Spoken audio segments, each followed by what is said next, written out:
now. And we are so excited for our conversation today and to have you all with us.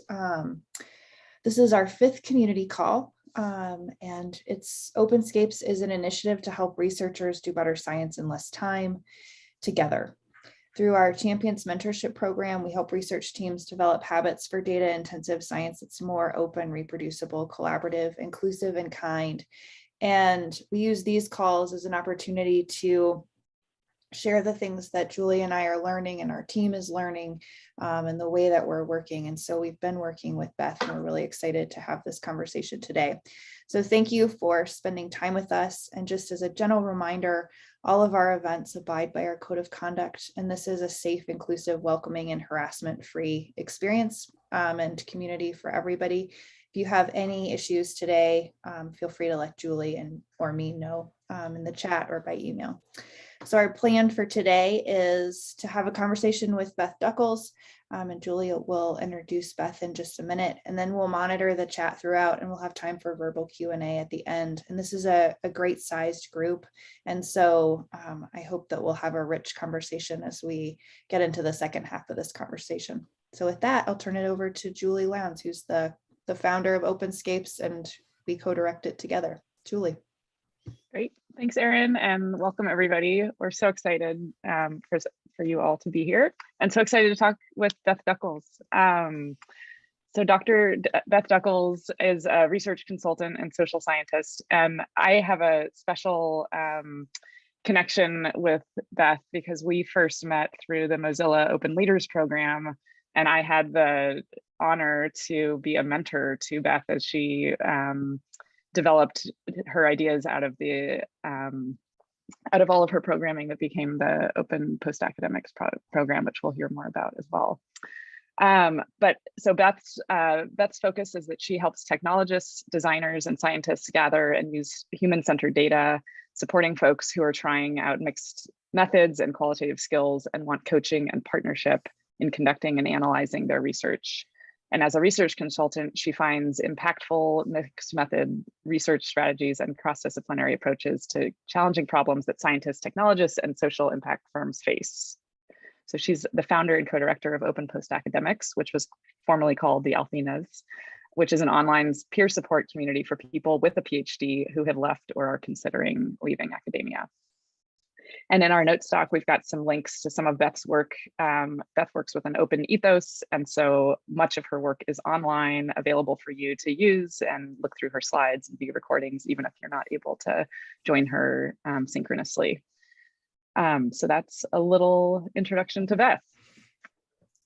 Thank you so much for having me here. I'm so delighted, and absolutely. I remember when I got the call that I was going to have Julie as my mentor for the Mozilla program, and I was like, oh, this is so exciting. So it was exciting to get the yes, I got the thing, but it was just as exciting to get to have Julie as my mentor. So I'm delighted to be here, and also really delighted to get to talk to you and everybody here about qualitative research and anywhere else the conversation goes. I love good conversation, so let's do it. Great. Well, we'll kick off the celebrity interview style thing. We've got some questions prepared, and they're in the doc. You're always welcome to ask questions in the chat or reinforce things in the doc, but we'll have specific time for question and answer at the end as well. But please, this is a really great size group, like Erin said, so please feel free to ask questions as we go too. All right. So our first question for you, Beth, what is qualitative data analysis? What is it used? Where is it used? What is your philosophy? And how do you teach it? Please tell us about it. Well, so I'll start by saying that I'm a sociologist, and I went to a school where most folks is a PhD, where folks think, oh, that's a quantitative school. So I like to tell that because I think a lot of folks, you know, I do talk a lot about qualitative research these days, but I had to talk to a lot of quantitatively minded folks when I was in graduate school, and to prove to them that I could talk about things in a qualitative mindset.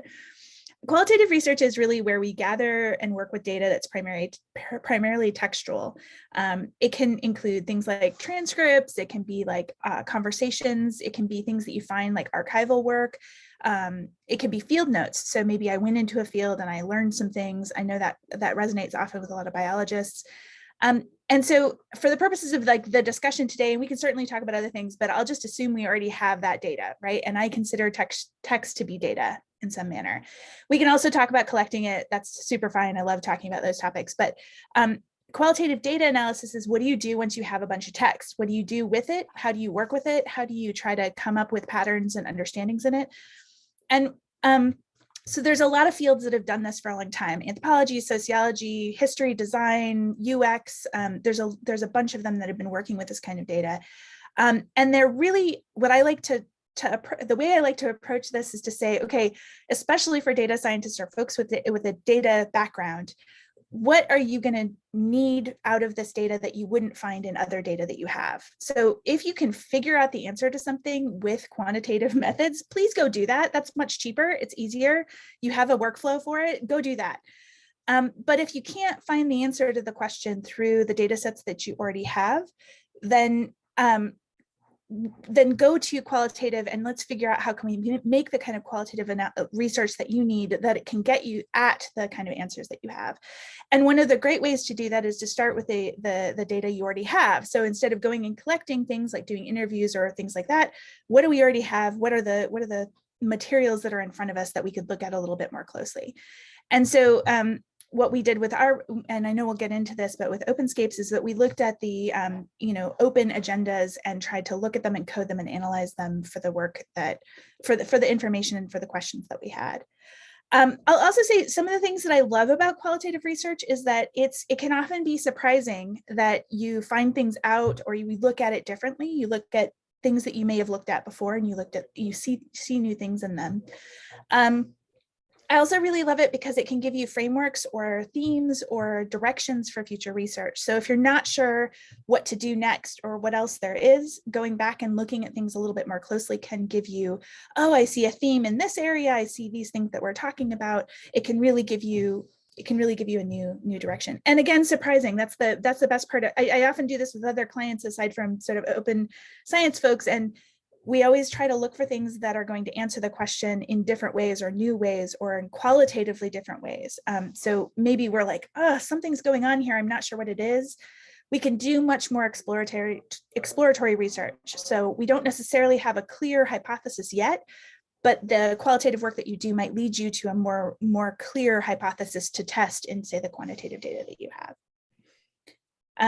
So I'll give you a good example. Oh, sorry, go ahead. Yeah. No, I was just going to ask, you use the word code, and I was wondering if you can describe, especially to a more quantitative audience, potentially what that is.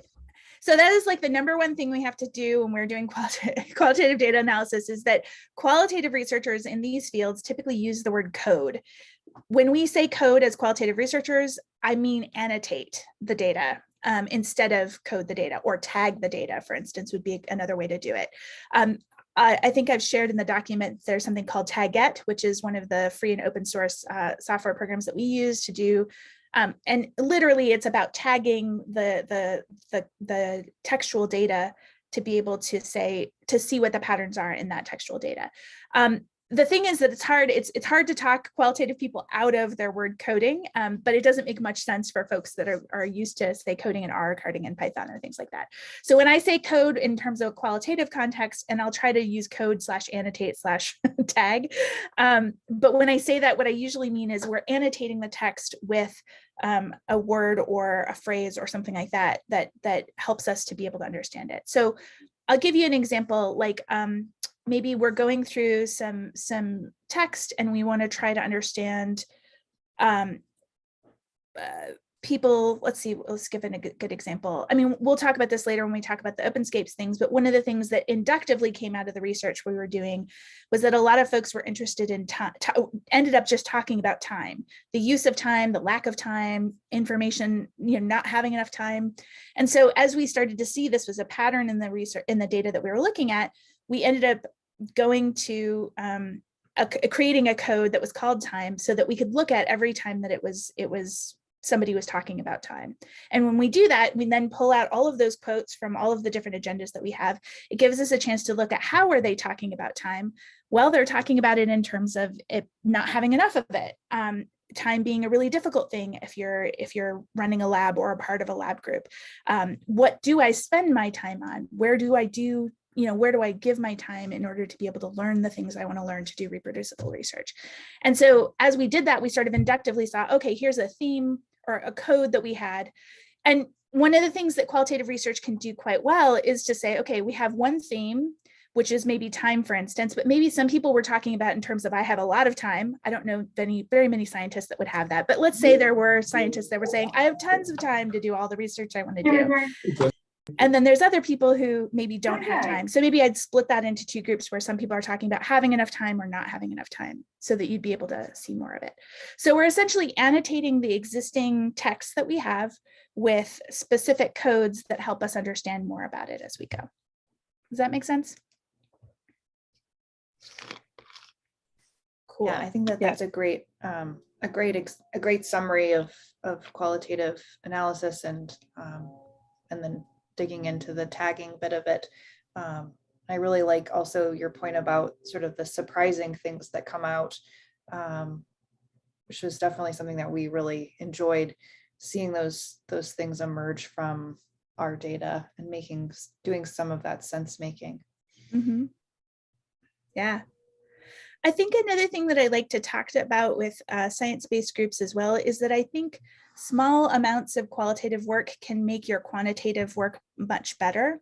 So I'll give you a really good example of this, and they can connect with one another. So I don't know if you've ever tried to unsubscribe to a bunch of things and you unsubscribe to, it's usually MailChimp, and they have this survey that says, so maybe you went online and you signed up for a newsletter and you've got 2 of them because you accidentally signed up twice. And then you go back and you hit unsubscribe and you go to this little thing and it tells you, why are you unsubscribing? And it says, I'll just tell you, I find those answers almost always wrong. None of the answers actually fits with my experience of why I'm quitting this thing. I may still really like the person. It's not a commentary on them. I just don't want 2 of the things sent into my inbox, right? This is a great example of a time when they're getting really bad data, frankly, because my answer is I have a duplicate of this, but there's no room in there and I'm not going to type in that there was a duplicate, so I'm just getting rid of it. So I don't know if this is making sense to you, but like it's you get bad data if you don't know what the answers are, what the multiple select should be. And so a lot of times I think just a little bit, even small amounts of having conversations with folks, or looking at where we've done interviews or where we've got information about what the examples are of why people why people unsubscribe. I unsubscribed because I get it on another platform, or I unsubscribe because I don't want to be there. So looking for like the qualitative things can then lead you to a more rich understanding of what the specific things are in your data that you'd be getting. That's such a cool, thanks. That's such a tangible example of when of exactly how qual and quant can go together. That's really awesome. It can go the other direction too, which is that you can have quantitative results and be like, why is this going on? What's going on with this thing? I need to go ask some folks about it, especially if it's human-centered data. There's a great example of this when I was doing the Carpentries workshop, one of my early ones at NYU, and they were talking about how they'd gotten this data back from all of these cabs in New York City. And they were creating models, and there was really cool, descriptions of how things moved and how does the flow go and all this kind of stuff, and network models and whatever. And then they realized that all of their models fell apart at 4 o'clock in the afternoon, and they couldn't figure out why that was. Well, if you go talk to a cabbie, the cabbies are like, well, we know why, because everybody gets off shift at 4 o'clock and the shifts change. And so, the cabs are going in directions that you don't intend them to be going, because now this was at that time, I don't know if this is still true. It's possible that things have changed, but I love that example of you have to go talk to some folks about why your data is the way it is. And it's okay to be asking those questions in situations where there's something that you see that's not quite right. And qualitative research is great for things like that. It's great for outliers, for instance. So a lot of times we create models by cutting off the outliers and being like, oh, we don't want to talk about those. But for qualitative research, we look for the outliers. We're interested in them. A lot of designers will they talk about designing for the margins. So if I'm trying to design something for, say, for instance, 18F, which is one of the design groups that tries to focus on government needs. If I'm trying to design for everybody, I want to start with those with disabilities because those folks are on the margins of what we design for. And so if I design for somebody who's hard of hearing, who's got visual issues, then I design for everybody. And so again, we might want to choose the outliers to be able to better understand our sample or our population or make it more accessible for more folks. And so I think that's another thing that I love about qualitative research. You could specifically you could do small groupings. You could do like, I will interview 3 people or do a survey where I'm trying to talk about people in the middle, or I'm trying to talk about people who are at the far ends of this.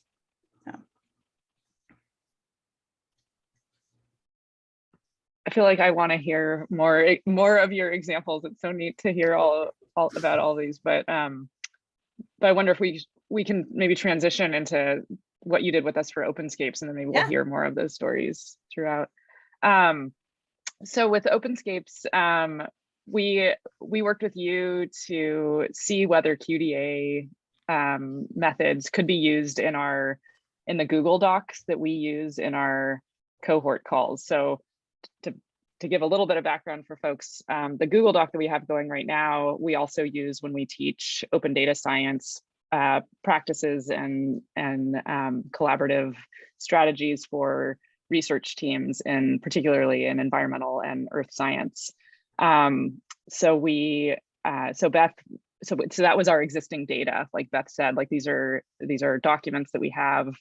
We've worked with at this point 10 different cohorts of teams. So that's 10 different groups of documents with 60 different teams sort of sharing their work in here. And so we wanted to see whether QDA could help pull through some of the themes of the work that we do with these researchers. So can you describe, Beth, a little bit more about the process of what that looked like for you, and any more maybe background? Oh, sorry, Erin. Just one more thing. So we had funding from the Moore Foundation for this project, and we were working with a cohort of their fundees, and there was a specific change that they were trying to affect. They wanted their funded projects to use protocols.io, and so in the cohort that we analyzed with Beth, we focused on that cohort. So it was that set of documents. And we were also looking at that transition. So one of the cool things about Openscapes that we've anecdotally observed is that this 2.5-month team-based cohort affects behavior change. And so that was really the thing that we were curious about with Beth, was one, is that happening really? And then I think the other, I want to kind of link back to Erica's comment in the chat, of thinking about qualitative data analysis and program evaluation. And so we also took the goals that we had from our proposal to Moore and included that in the kind of the framing of where we started with Beth. So, okay. So that's, thanks, Erin. Take it away, Beth. Yeah, definitely. So I love all of this discussion too. So I had actually done this before with Data Carpentries a number of years ago, where they had some open, they basically wanted to code as well with the insights that were coming in from some of their open agendas. And I think, so I kind of knew it was possible to do, but it's also trying to figure out how does it work best for the group that you're working with. And we did a little bit of like figuring this out. And this is actually not uncommon for qualitative research to figure out like, what is it that we're looking for? What is our research question? And what is it that we're trying to find in the data that we have? And can we find the things we're looking for in the data that we have? And that's another part of this too, is that if you are using found data, you have to look at what the data has and what it doesn't have. So what we did is we started with the theory of change. And of course, what we found is that the theory of change that Openscapes has is fabulous, and it's also quite big. So it actually isn't going to be seeable in the small kind of parts of it were seeable, but not all of it's going to be seeable in there. So we ended up going with the more goals, which ended up being really helpful. We were looking to see, is there evidence for the different goals that that you had with the more foundation?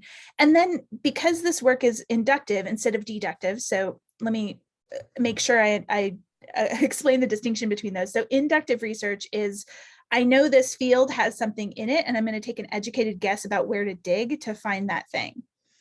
Where deductive is, I have a hypothesis and I'm testing it. So in other words, you're trying to say there's something here, but I'm trying to figure it out. And so as a result, we know what's going to come back isn't necessarily, we're going to be trying to use that information to dig a different hole or to go to another place.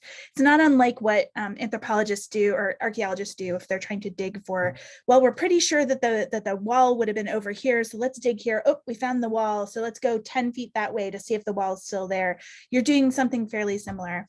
Or as I like to call it, doing biology on Mars, where you don't know any of the specific things that are there, right? You're trying to figure out, okay, this looks like what I would call a leaf, you know, so what does that mean and how can we create a typology of this?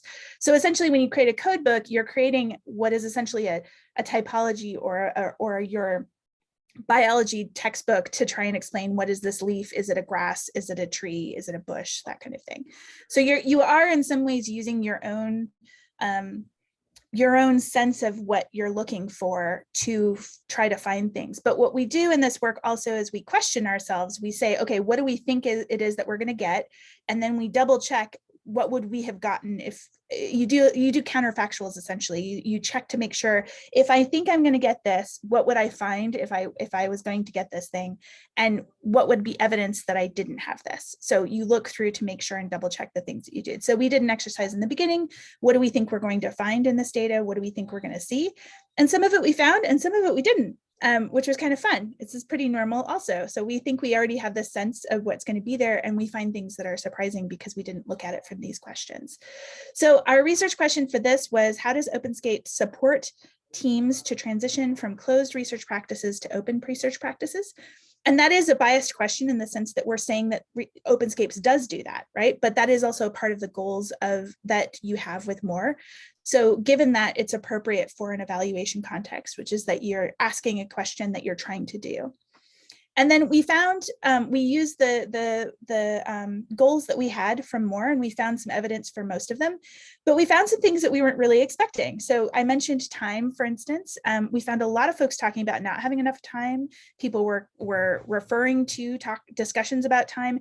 And we started to realize that's a lens that people are viewing the work they're doing in Openscapes through. Can I do this in enough time? Do I have enough time to do this thing or to learn this thing? I'm setting aside time in these ways to be able to work with my group or my lab.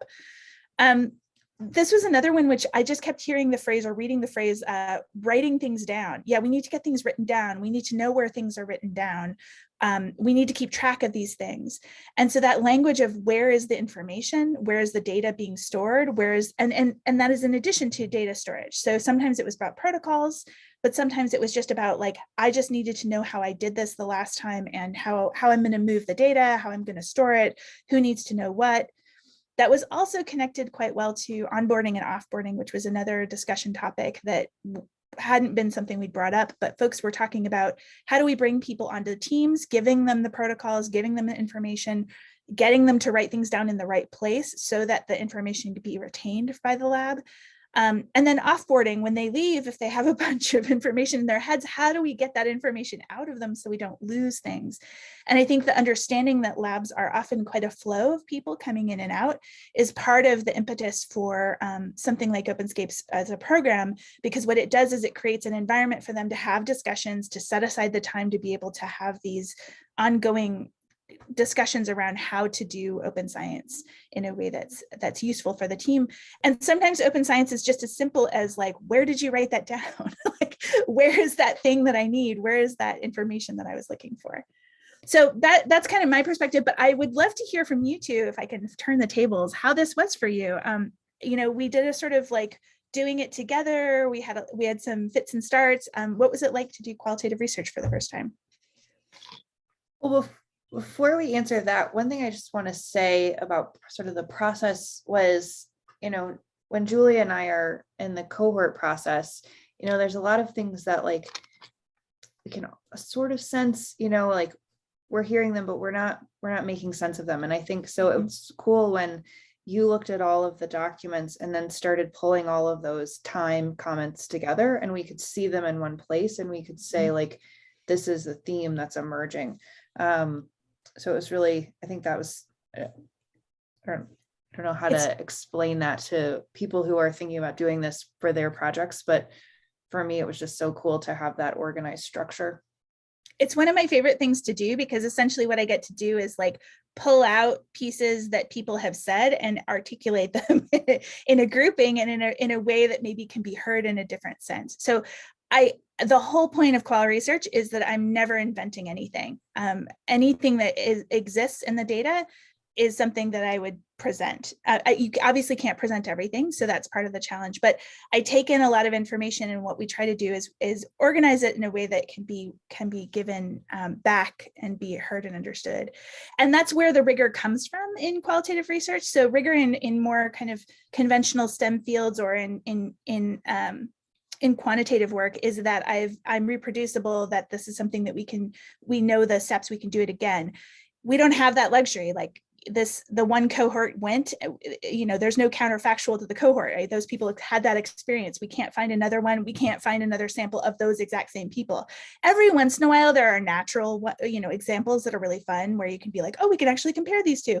But most of the time in the human world, we don't have reproducibility. That's just not possible. And so given that, what can we do that's of use? And how do we make sure and maintain our rigor? And one of the key ways to do that is that I don't if something contradicts a statement that I'm making as a theme, I have to include it.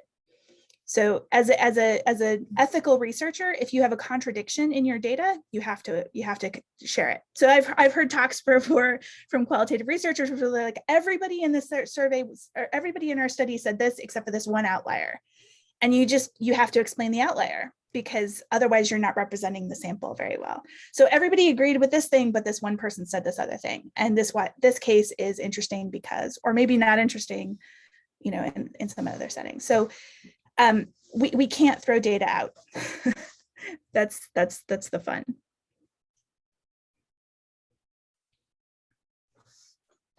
To your question on how the experience was for us, I learned so much. I came into this, I'd seen your slides from the CSV conf a few years before, and was a little bit, that was all I knew, but that had been so transformative for me. I put a screenshot in the doc.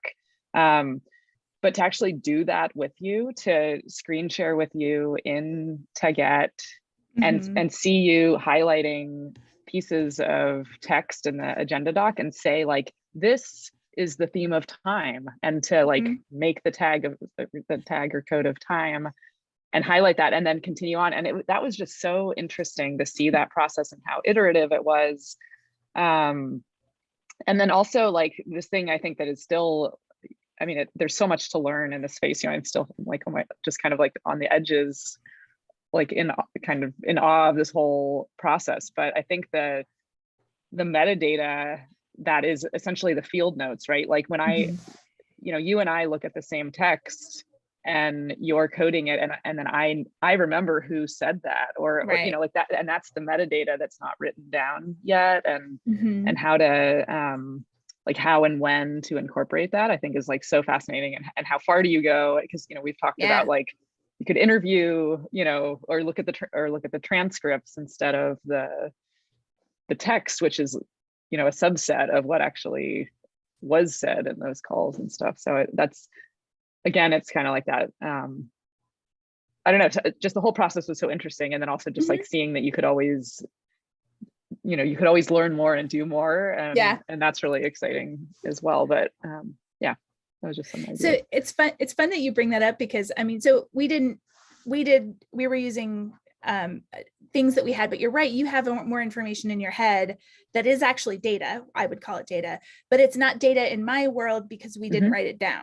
So since you know who it was and you know what the conversation was, you know, maybe that you typed in those notes or whatever it was that was in the agenda, you have more context for me, but I can't use that context because I wasn't there and I didn't write it down. So this is one of the things that happens for ethnographic researchers who go into fields. So for example, I did that work when I was doing an organizational ethnography of the US Green Building Council. So I went in and I was a part of meetings, and essentially my job was to write field notes. So-and-so said such and such a thing to respond to this other thing. And so I began to write all of those pieces where this person said that thing, this tension was happening in this thing. There was a slight issue about numbers in this conversation. This soils person didn't agree with this other soils person. You know, there's like discussions around what the science conversations were. And I was trying to understand those pieces as they lead to, say, creating a standard. And you know, but that has to be data. So in order for it to be data, you have to have a person who takes that data and writes it down. Again, much like you would do it in the field if you were Jane Goodall looking at chimpanzees, right? She writes field notes about what it is that happens, and she gets to know them really well. And that information and knowledge that she has in the past feeds into why I think certain behaviors are being seen or not. But without that information, what's kind of interesting is that you can still find stuff, right? So I could go back through, say, Margaret Mead's notebooks and maybe still find information that she might not have looked at because she was looking at it from a slightly different perspective. So in qualitative research, and especially in anthropology, it's a bit fetishized, but your notebooks become kind of the thing that you bring back to you. And those notebooks are the things that are your data that you can use to do more analysis later. And I like to think about it in terms of what questions are you asking the data as well. So what am I asking this? If I was asking the question of gender differences, I wouldn't be able to look at that in these agendas because there isn't any data or information on that, right? We didn't specify gender when folks were typing in there. I can't do an analysis in that way. But maybe Julie and Erin could have, if they had sat there and taken notes through it to say, oh, you know, a certain amount more time is spoken by men versus women in this situation, right? So you also have to look at like what kinds of answers can I actually find in the data that I have, and are there pieces of data, are there observations that I need to add to this that might help understand that better? Yeah, and I think for me, I mean, the process was really interesting, like Julie said. I think that what I really appreciated about it was the iterative nature of it, and that the three of us could kind of be there in that messiness and that tension of like, okay, we're realizing that time is emerging as a theme, but what that means is that you have to go back through the past set of notes to find time in those notes that have already been tagged. So just this like iterative process. And also, I mean, I really appreciated the skill that you had, Beth, of being able to make this such a painless process for us. I'm so glad. and also, I mean, I think there's this nice separation too of you weren't there, and so then having you take this objective outside perspective, as we've reflected these things back to more and to ourselves, I think it's just been really useful that like they did, we wondered like, would things emerge from the note stacks, and they did. And we could always do more, but we don't have to. Right. And maybe Julie and I will talk about like how we're taking it forward, but I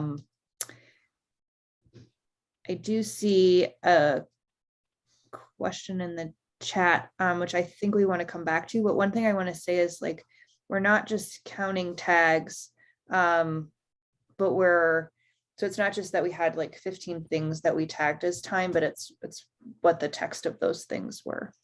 And I wonder if that would be a good time, like how QDA relates to storytelling and just the stories that comes out. Cause I think you're right. Like, it's not just about counting the number of times the tags comes up, but it's pulling that narrative. And then we could talk, because there's also a question in the notes about how this has influenced Openscapes going forward. So we can come back to that. So I'll definitely address first the quantitative discussion of qualitative research. It's fine, do it. I mean, if you want to, it's fine. That said, what is it actually telling you? Any good data or any analysis of data that you would do in a quantitative setting, what information is it giving you? And quite often, the information that it's giving you is not all that helpful. So that people have used, have talked about time 20 times versus 30 times doesn't necessarily tell you that time matters more to them or less than them. It's possible that you could have asked a question, and I think you did ask questions like, what are the challenges that you're facing right now? And folks answered time in there. And so if I tell you that people are referring to time, but they're also talking about time in relationship to developing protocols, that gives you different information about what time is and what it matters, how it matters to them.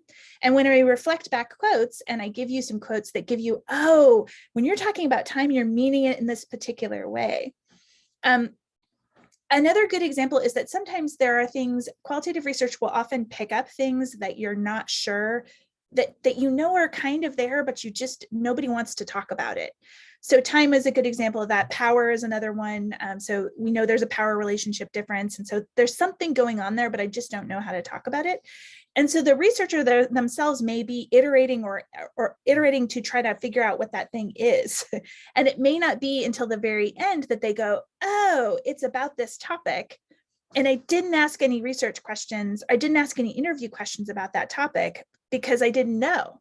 Like, how could I ask them about time when I was at the beginning of this research things? I didn't know that was one of the conclusions I was going to come to. And so I didn't ask anybody about those research questions, but it was finally dawned on me, oh, the thing they've been talking about all this time has been this other thing.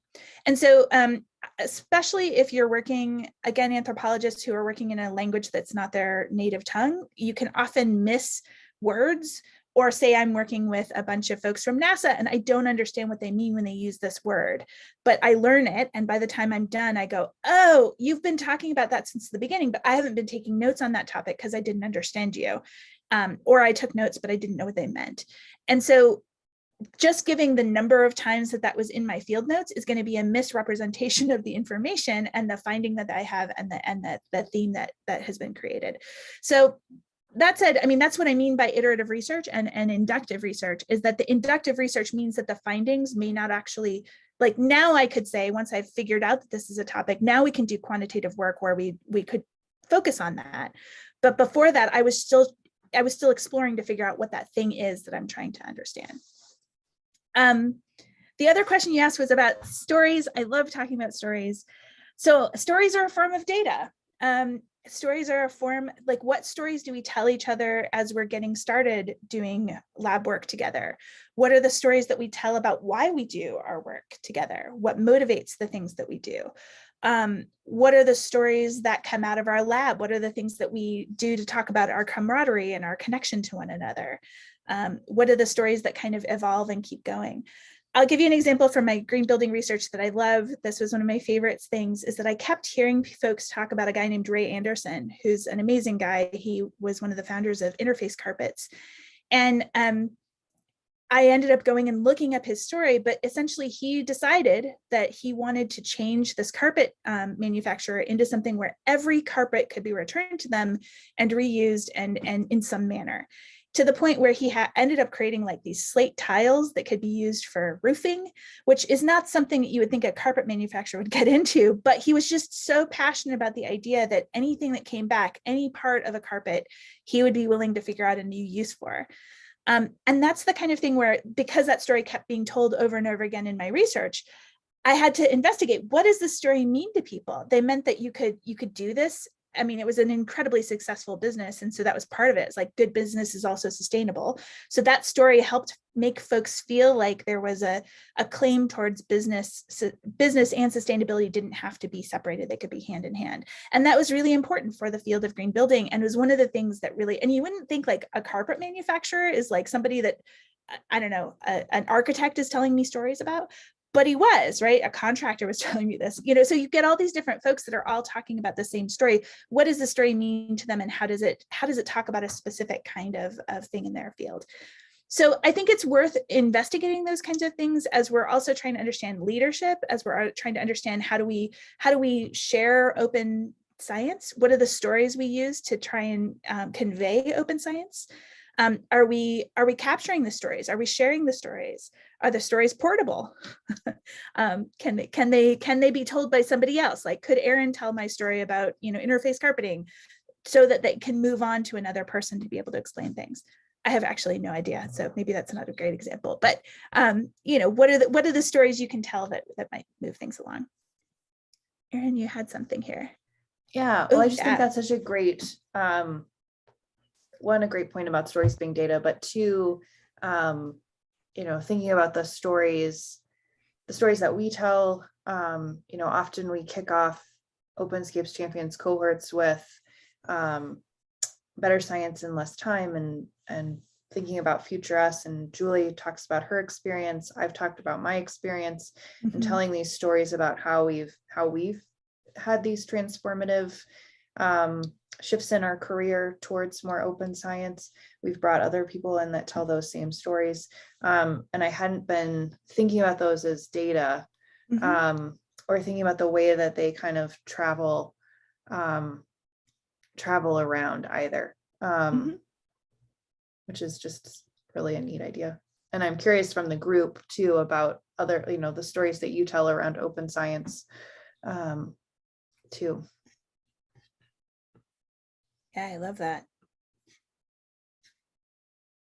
I like Stephanie's comment too, that the carpet story indicates a kind of community aspiration amongst the group. Absolutely. So another way to think of it is in terms of the culture building can also involve who are your heroes. So you could also argue that Ray Anderson would be a hero. We tell a story about my relationship to Ray Anderson, for instance.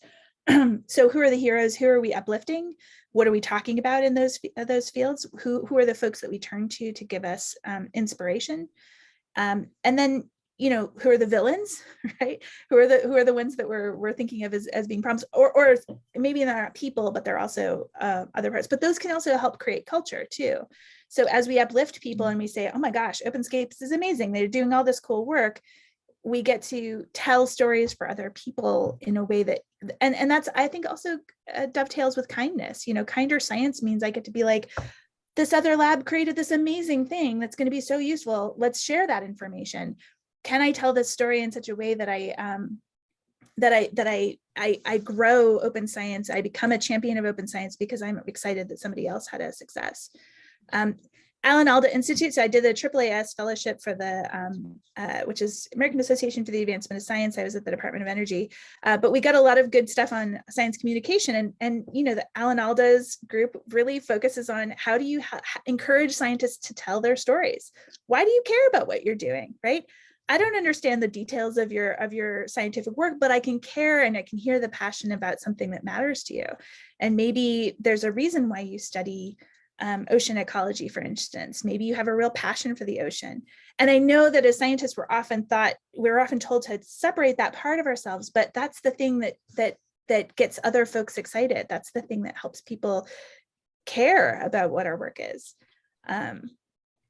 I think it's so powerful to be able to both share your own story and then also to point to other stories that are meaningful to you too. So. Getting some +1s and yeses in the chat.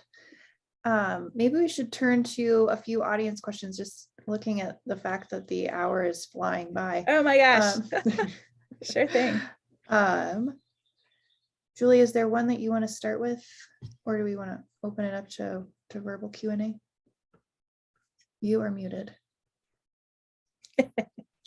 Just thinking about where Openscapes is going to go with this work with Beth. And I think one thing we're really interested about is equipping other people to be able to lead Openscapes cohorts. And so, we've been working with developing more mentors, but also thinking about the architecture for making this work. So Beth's code book that is a starting point for people to use if they want to evaluate the cohorts they're using, and thinking about how we've also been creating an R package to help kind of automate the infrastructure for cohorts, and how the code book could be part of that, like, GitHub repository that we start off with and whatnot.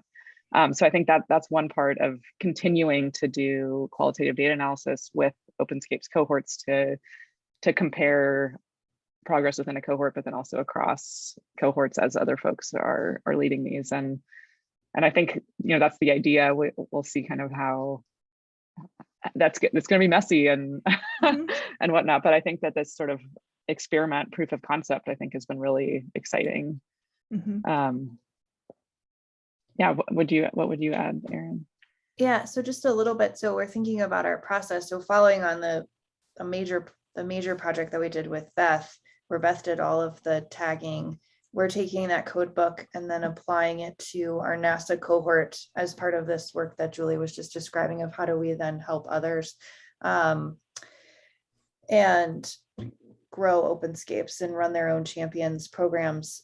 So we're testing this out. And so Beth was mentioning one that it can't be data if it's not written down. So Julie and I take just a few minutes after each call and do a quick core dump of observations and things that we noted in the call. And then we come back to, and we also do a quick tagging of the agenda doc. So we're trying that to see how it goes. But like Julie said, messy and iterative. I'll just say that I love that you took that advice, because I think it's the kind of thing that you can do. And when I do it well, after a conversation with somebody, even if it's just an informal one, writing down a couple of notes for yourself about what it was that you got out of something. Oops.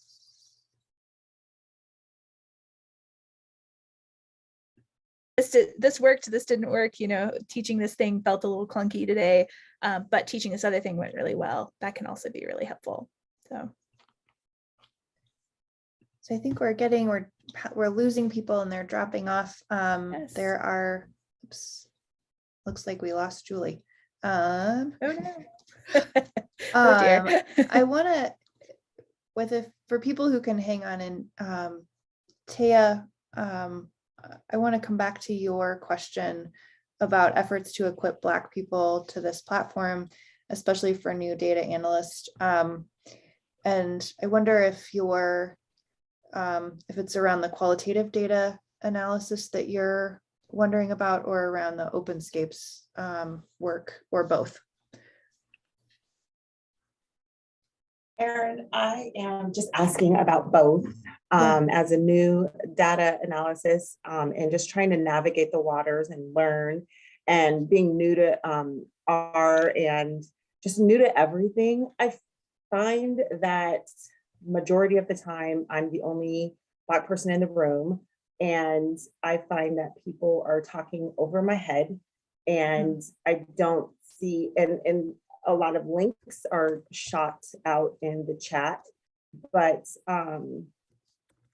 where is opportunities to, I don't know, just be a little more patient and open and forthcoming with the information, like, to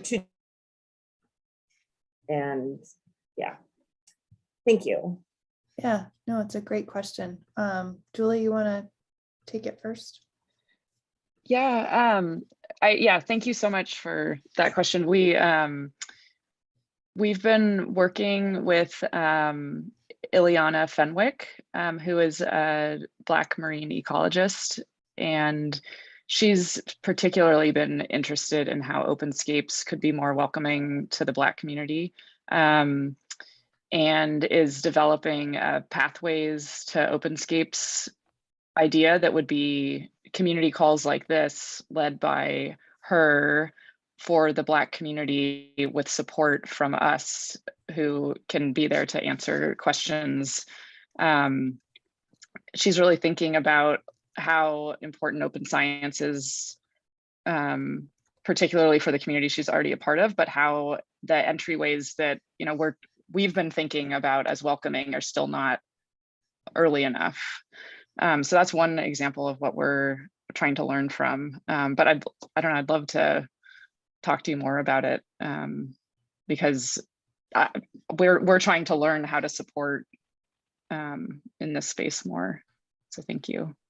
I'll also just shout out to Carrie Jordan at the Carpentries and a lot of their work as well. They're quite connected to Thank you, Tia. particularly, Black. She's from Black engineering groups as well. I know she's done quite a lot of work, and I think they have I want to say there was a grant. I'm not going to say it because I'm not sure for sure, but I think there was a grant that they were working on to work for HBCUs to try and include more carpentries workshops there. So Absolutely. Thanks. there we go. Thanks. I also think it's really, oops, sorry, I'll just kind of say with that, like, I also think it's really important to have folks who are researchers from different communities as well. And that's one of the things I love about qualitative research is that it can really be done by anyone if they get the training in it. So can we train folks? Can we learn from communities? Can we have different, researchers from different backgrounds? And I mean that in the broadest sense. I also mean it internationally. I mean it from age differences, power differences. So folks who are PIs who are not, can we start to have discussions that are more open about the many queer folks in science communities? I think it's really good to empower folks to bring data and multiple forms of data that can ask good questions. So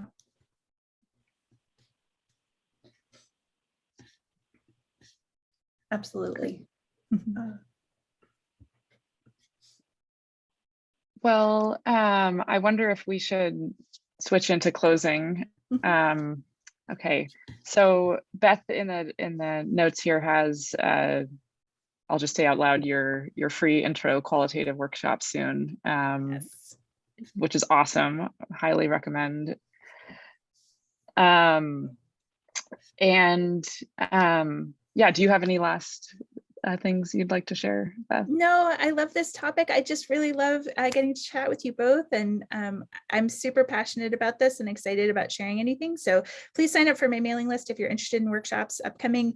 I try to do free stuff because I really like to just talk to anybody. So feel free to come to things. And then also I'm so grateful for what Openscapes does and for all of the work that you're putting out into the world. And thanks for everybody who's on this call and who listens to it later. Thank you so much for this. Yeah, thanks so much. Beth. Take care, everyone. Good to see folks. Yeah. Bye, everyone. Bye. Bye, thanks so much.